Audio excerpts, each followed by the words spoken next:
خوش اومدید به یه ویدیو جدید دیگه بچه‌ها. امروز این ویدیو دوباره یه خبر خیلی خوب داریم براتون. اصلا نمیدونم چی رو بگم، نمیدونم، خیلی ویدیوی احساسیه برای من، خیلی ویدیو خفنیه. بذارید اینجوری شروع کنم ویدیو رو. بچه‌ها من چند وقت پیش یه آپارتمان خریدم توی یکی از جاهای خیلی خوب و شلوغ برلین و این آپارتمانی که من خریدم اینجوری بودش که من اصلا داخلش رو ندیدم، چون که آپارتمان یکی از دوستای صمیمیم بود. اون داده بود به یه مستاجر کرایه و اون 12 سال پیش خریده بود. واسه همین من خریدمش و اصلا من داخلش رو ندیدم، چون به اون دوستم خیلی اعتماد داشتم، خیلی با هم در ارتباطیم و یادم یه روزی قرار گذاشته بودن که داخلش رو ببینم، ولی خب من نرسیدم به اون قرار و از اون روز به بعد گفتم همینجوری می‌خرم. و این از کلید آپارتمانمون. لیتس گو بریم بچه‌ها که آپارتمانمون ببینیم. روی جان ما از این بعد آسانسور داریم، حالش رو ببر. خونه تو برلین آسانسور داشتن غنیمت. بچه‌ها تاریخ ساخت این خونه 1953 بوده. باورت میشه؟ ولی خب هی میومدن بازسازی می‌کردن. ولی تنها چیزی که بازسازی نشده فکر کنم بخاریشه. ببینیم بخاری راهروشه. این اصلا معلومه خیلی قدیمیه. آسانسورش ولی پایینه همین خواستم بگم چرا وایسادی؟ کلیدش کو این برام. اوکی.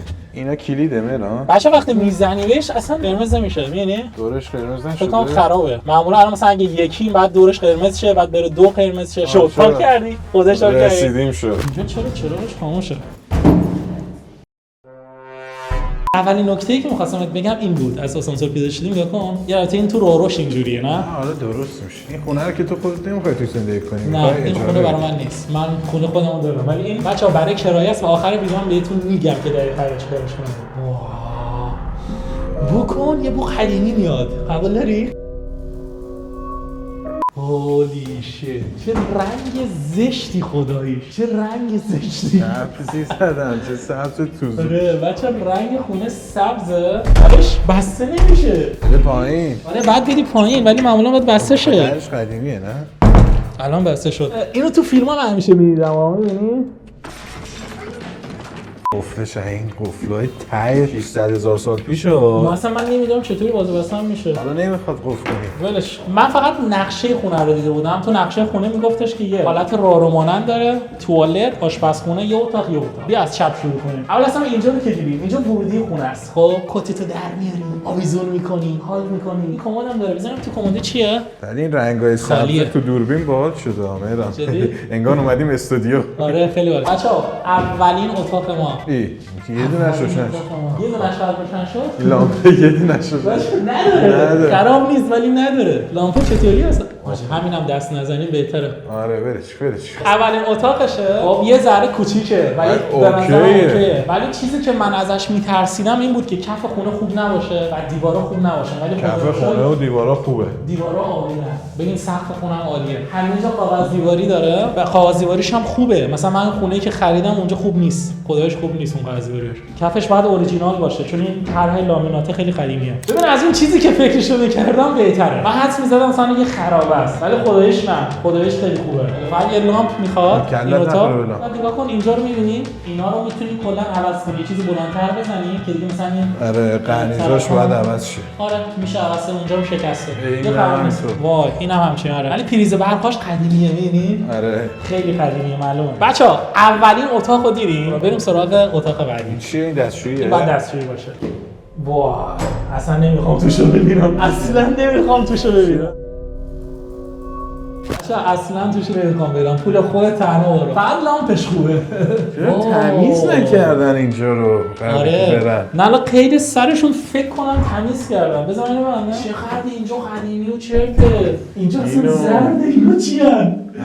اینا چیان پولی؟ فکر کنم تو فقط یه زمان میخوای اینجا رو تمیز کنی. آره لوله از دیوار زده بیرون. خوبیش اینه که اینجا دستمال توله. دمشون گرم دستمال تولتر گذاشتن. این کار میکنه؟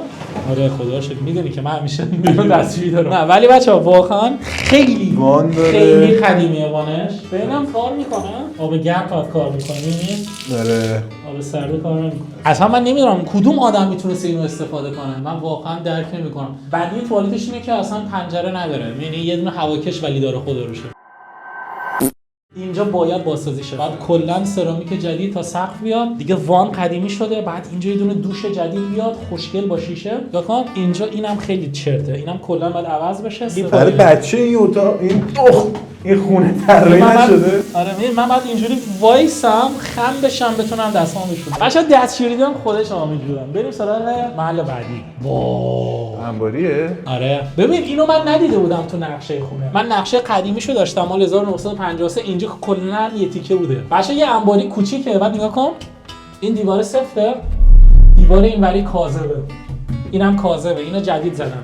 اینم کاذبه. اینو من نمیدونستم. صاحبخونه بهم نگفته بود. البته نپرسیده بودم. ببین خیلی ولی باحاله. به نظر من عالیه که مثلا انباری جدا نداره پایین؟ انباری پایین هم داره. بریم سراغ آشپزخونه، قلب خونه که همین الان میگم من الان ناامید شدم. وایسا ببین این آشپزخونه است؟ یعنی آشپزخونه‌شه. آره سایز آشپزخونه‌اش با سایز توالتش یکی، تقریبا 4 متر. کسی که این خونه رو بنده گفته آشپزخونه‌ش اوپنه. بعد نگو منظورش از اوپن این بوده. وای این چیه؟ ماشین ظرفشویی؟ نه کابینته. چرا ماشین ظرفشوییه؟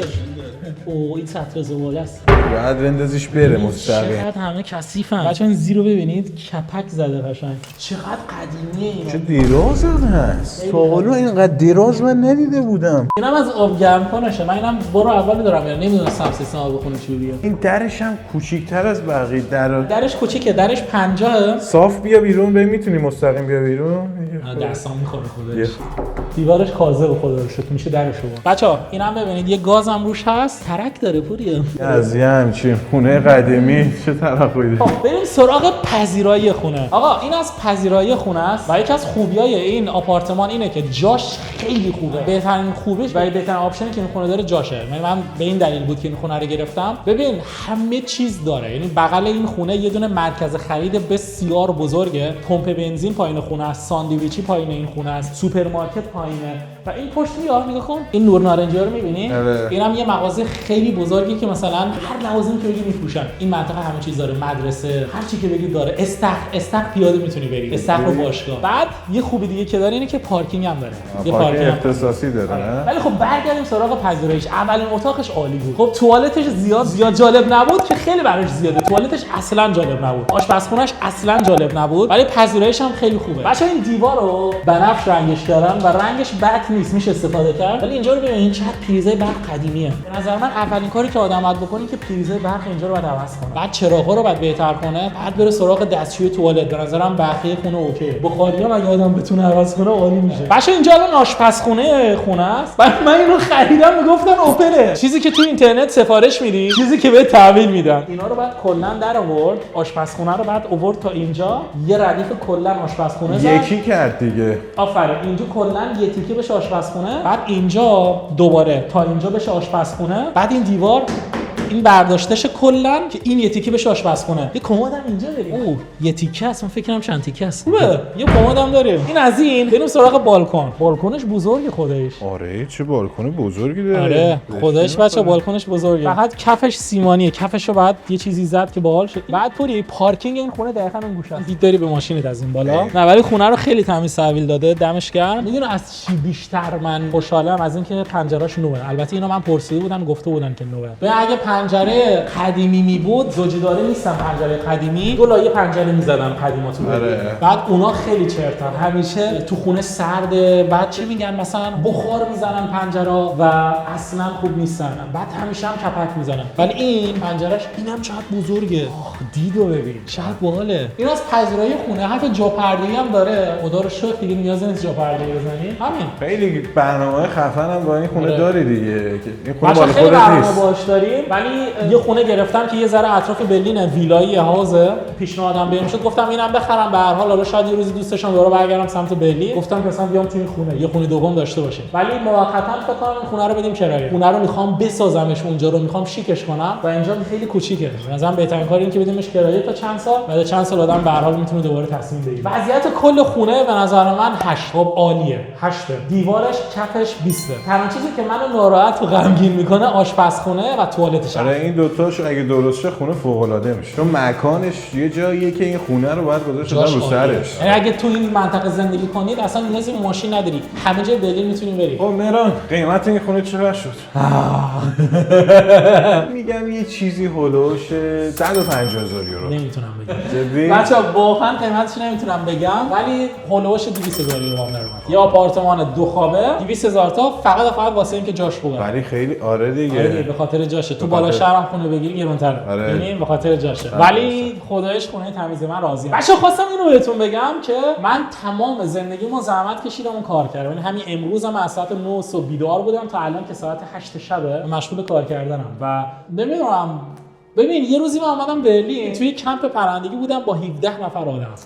خب ما اون روز گذاشتیم امروز هم گذاشتیم که بعد اون موقع آرزوم این بود یه خونه کرایه کنم برام تو خونه خودم. یعنی آرزوی من یه خونه کرایه کردن. آره. تازه بعدش گیرم نیومد رفتم یه اتاق کرایه کردم. یه اتاق.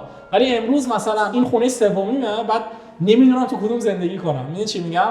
می‌خواستم بهتون بگم که بچه‌ها هر کجای زندگی که هستید همیشه تلاش کنید. هیچ وقت دست از تلاش برندارید و مطمئن باشید که یه روزی به هدفاتون میرسید. اگر دیدید که اوکی الان دارید شکست می‌خورید، این نکته رو همیشه یادتون باشه که شکست واقعی رو اون وقتی می‌خورید که دیگه ادامه ندید. یعنی تا وقتی که شما در مسیری، تا وقتی که شما دارید ادامه میدید، به هیچ عنوان شکست نمی‌خورید و اون اتفاقای بدی هم که میفته همه اونا تجربه میشه. اینو همیشه یادتون باشه. همیشه تلاش کنید، همیشه ادامه بدید و اصلا آپشنی به اسم گیو آپ تو زندگیتون نداشته باشید. من 11 سال پیش اومدم بریم میتونستم همون موقع برم ایران. ببینید مثلا میگفتم اتاق 17 نفر آدمه میرم ایران، نهارم هم آماده است، شامم آماده است و آقا پوری بریم زیر زمینشو ببینیم. زیر زمینشو منم ندیدم. زیر زمینم داره؟ زیر زمینم داره دیگه. بریم. آره. لیتس گو. بچه‌ها بریم زیر زمین خونه خودتون هم ببینید. منم بار اول دارم میبینمش. لیتس گو. بزن قدش. بچه‌ها من همین الان دوربین رو خرید کردم اومدم برام دستشویی. بعد پوری اینجا رو ببینید دیدم درش کلا خرابه. آقا ببینید نه قفل کار میکنه نه دستگیره. اینا چطوری رفتن دستشویی من نمیدونم. کلید چیه؟ یا فکر کنم برای الان دیدم. نرین پایین. کلید نمیدونم برای چیه. زده 27. این کلید نمیخوره. کلید برای چیه خودش من نمیدونم. سوال خوبیه. ببین گاف صندوق نداره. آقا خداییش بچه‌ها شاید باورتون نشه من واقعا نمیدونم کلید چیه. این چیه اون بالا چپه. دیگه چی هست؟ یه چیز دیگه اون بالا هست من نمیبینمش. یه کیفه. آره. چیزی توش نه خالیه معلومه. بابا کیبی جرمنی مارکشه. آقا این کیفه به نظرتون چقدر پولشه؟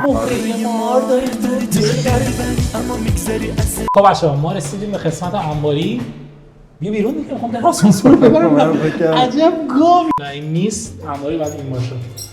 انباری یا راه درش بسته است. خدا کنه که لامپ داشته باشه. البته لامپ ما هم داریم. بو قدیمی میاد. آره انباریه دیگه. خیلی بو هم میاد. فکر کنم بیشترین بوی انباری تا اینجا پر از آتش‌خاله. تلویزیونه مهران. چقدر خرتوبه فکر کنم همینه. ببین تو آشپزخونه‌اش مایکروویو نداشت. تو انباری خونه داشتی. درشو ببندیم بهتره. ببین ولی پر خرت و پرت اینجا. نکن بو. ای کثافته. اینجام کلی خرت و پرت داریم. این دیگه چیه؟ اینو برای گریل کردن. آجی خداییش صابخونه قبلیه یا چه میدونم مستاجری که اینجا زندگی می‌کرده اهل دل بوده. آره کن دستگاه گریل گذاشته. ببین تمیزم اصلا. درد نمی‌خوره نه؟ نه بابا. ما 4 برابر اینو داریم. خب ما اینجا یه دونه پلاستیک داریم از سونی. حرفون پلی استیشن توش باشه. با یه دونه سبد بریم که توشون چیه؟ اولین چیز کابل برق. نوعه ولی کابل برق فشار قویه. آره مال گازه.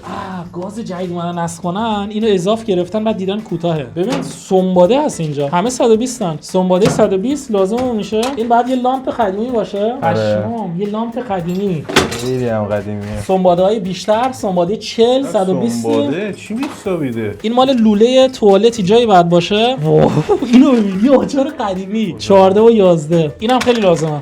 چیه؟ این برای چی میگم برقکشی دیگه. دو تا کابل به هم وصل می‌کنیم. یه مش پیچ و آتشغال چیز دیگه ای نداره. یه بطری خالی روش چی نوشته؟ ببین اوکتنی سپت ووند اونشل. این برای زخم بود. اولین پلاستیک ما. حالم داره به هم وای چقدر چرت و پرت. یه لیوان لاو بعد یه لیوان یه بار مصرف توشه. اینو ببین بچا این تو عکس هست. عکس کی این؟ یه عکس توشه. معشوقشه دیگه. معشوقه طرف. چی میدونم شونه رو ببین. مو هم چسبیده. اون کثیفه. مهران اینا باید با دستکش دست بزنی. بابا دستمو میشورم ولی اینو واسه یه شونه یه دونه کنترل تلویزیون نه مال سی دی باید باشه به احتمال زیاد. چراغ چی آویزونه بهش؟ گردن بنده. بچه گردن بنده ولی آره طلا نباید باشه. ولی خیلی عجیبه. یه مار پیشی داره. اوه پوریا اصلا نگم برات. بند چوله باسی لامپ عینک. ای چقدر بده عینکه. این موچین. خب این مال این هم پرده آشپزخونه بوده. این باش سیگار لول میکنن. حالا این چی؟ سکه کجاست؟ بچه‌ش زده مال سال 2000 پس چی؟ کتون نمیدونم چی لیوان یک بار مصرف خود نرا دستمال چرنج. بچه‌ها بیاید سکه رو ببینید، همش مال سال 2000 برای من منم جالبه. یه خونه خریدم اول مثلا توش اینجور چیزا بود. یه دونه فلش هم داریم، اینو بعدا بعد تو خونه بازش کنیم. اگه چیزی توش بود براتون میذارم، اگه نبود نمیذارم. این خودکار به شرط می‌بندیم خودکار دیگه نمی‌نویسه. این حداقل 10 سال قدیم می‌نویسه. پشمام. چوب داریم ما تو این سواد.